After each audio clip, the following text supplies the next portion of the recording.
Hello, and welcome back to Iconic LGBTQ. If you're new here, a warm welcome to you. Please hit the subscribe button. It helps our channel massively. Also, don't forget to share and like our videos. We are a team of disabled artists living worldwide, and you can help support our work and our talented gay artists by purchasing from our Redbubble and Fourth Wall stores. Your support enables us to continue creating great content for you across all our platforms. Now more than ever, we need solidarity amongst our community, particularly for those of you who might be feeling uncertain, invisible, or erased. We are here for all of you. Everybody is welcome.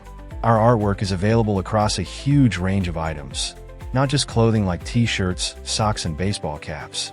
We got mouse mats, mugs, stickers, cell phone cases, and much more. If you're into interior design, or maybe you're an interior designer, you can get your hands on throw cushions, duvet covers, shower curtains, and beyond. Perhaps you own a small guest house or a large hotel. Deck out your hotel specifically for your LGBTQ+ audience with our unique designs. We have a specific program for interior designers or people who want to place orders in bulk. Please message us with our email in the bio. Also, links are in the description for visiting our Redbubble, Fourth Wall, and Substack sites. Don't forget to also visit us on Substack. As a yearly subscriber, you gain access to a huge range of goodies, including downloadable packs of our digital images that you can reproduce on any products you like. You don't have to buy them from the store. You also get full access to all of our content, articles, music albums, and ebooks. There are so many reasons to become a yearly subscriber. Thank you for helping us help the community and enabling us to continue preserving the history and heritage of our community. Whether you're an ally or a member of the LGBTQ+ community, it's good to see you here. Today, we're turning our attention to San Francisco, the gay capital of the world. The question is, how did it become this Mecca? How did San Francisco become associated with this? It's more curious than you think, and we have to thank the military for it. If you'd love to visit San Francisco, you can check out some fabulous private rooms, guest houses, hotels, and resorts by clicking our link in the description to take you to Mr. B&B. Any bookings you make via that link provide us with a small affiliate commission, which helps power our data upload costs and helps us continue creating content for you. It's at no charge to yourself. You get a fantastic deal and some amazing LGBTQ-friendly rooms, not just in San Francisco, but in all parts of the world. Okay, now on to today's video. We hope to share a note of encouragement to everybody right now who is feeling disheartened by the turn of events in the USA, particularly relating to diversity and inclusion. This is especially for members of our audience who identify as transgender or non-binary, and also for members of the wider LGBTQ+ community, and of course, people from other minority groups including people of color. As you'll see in this mini-documentary, the military veterans who ended up with a dishonorable discharge transformed this situation of being ostracized by society and classified as undesirable to their advantage in the end. Remember that anytime any organization, set of people, or ideologies seek to erase somebody or minimize or remove from society, all it does is help focus the attention even more on us. We'd like to encourage you all to consider that this can be to our advantage. Every time throughout history where this has happened, it just makes us even more visible and united. So we rise above it at all times. Together, we are stronger.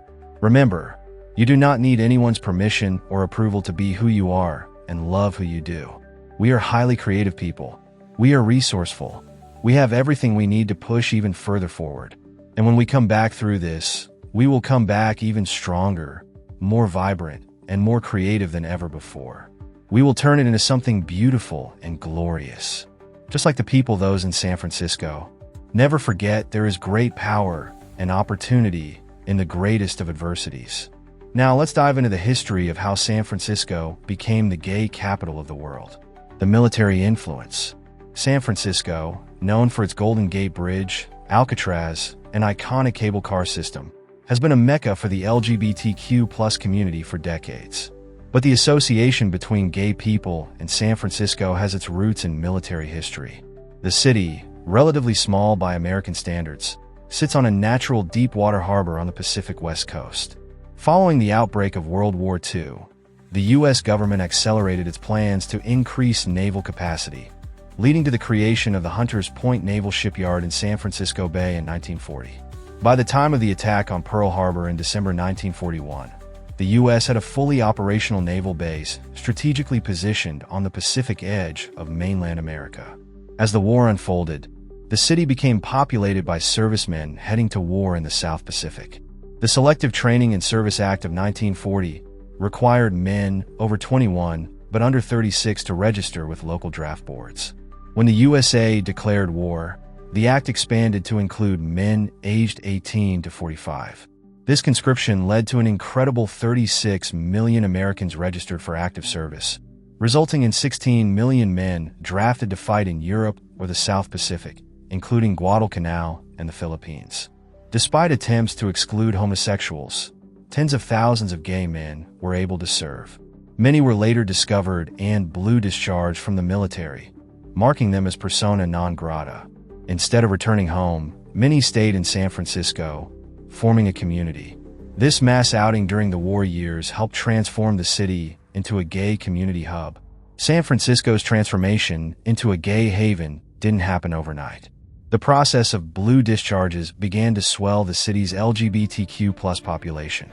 These discharges were often marked with a capital H for homosexual, which publicly outed these men and made it difficult for them to reintegrate into civilian life. Unable to return home due to the stigma, many of these veterans chose to stay in San Francisco. During the 1950s, San Francisco began to embrace its growing gay population. The beat culture, which emerged across the United States, was an act of defiance against middle-class Americanism, a sentiment that resonated with the gay community. The city's liberal attitude and vibrant art scene provided a fertile ground for the LGBTQ+ community to thrive. In the 1970s, Harvey Milk became the first openly gay politician in Californian history before his untimely assassination in 1978. Milk's legacy and his fight for gay rights further cemented San Francisco's status as a gay capital. The AIDS crisis of the 1980s and 1990s placed San Francisco at the center of its terrible destruction.